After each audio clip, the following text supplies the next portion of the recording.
একটা ম্যাগির নাস্তাই হবে আজকে অনেক বড় নাস্তা। একটা ম্যাগি দিয়ে পরিবারের সবাইকে খুশি করানোও যায়, আবার খাওয়ানো যায়। এত সুন্দর একটা নাস্তা। তো সেটাই, তার জন্য আমার লাগবে মাত্র একটা ম্যাগি। তো ওর জন্য একটা ম্যাগি নিয়ে নিয়েছি, ওটাকে লবণ আর জল দিয়ে গ্যাসে ভাপে বসিয়ে দেবো।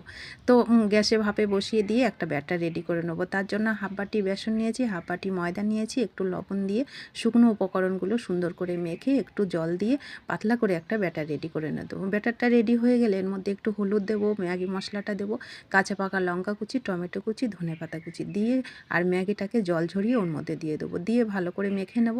মেখে নিয়ে এবার গ্যাসে প্যান বসিয়ে ওর মধ্যে 2 চামচ তেল দেবো। তেল দিয়ে প্যানকেক যেভাবে রেডি হয় ওইভাবে রেডি করে নিলেই একদম গরম গরম চাটনি কিংবা টমেটো সস যাই থাকুক হাতের কাছে সেটা দিয়েই পরিবারের সবাইকে খুশি করে দেন। এত মজার নাস্তা, না খেলে বোঝাই যায় না। তো অবশ্যই বানিয়ে খাবেন, আশা করি ভালো লাগবে আর সবাইকে শেয়ার করে দেবেন। আর ইউটিউব থেকে দেখলে ইউটিউব চ্যানেলটা একটু সাবস্ক্রাইব করে দেবেন। সবাই ভালো থাকবেন।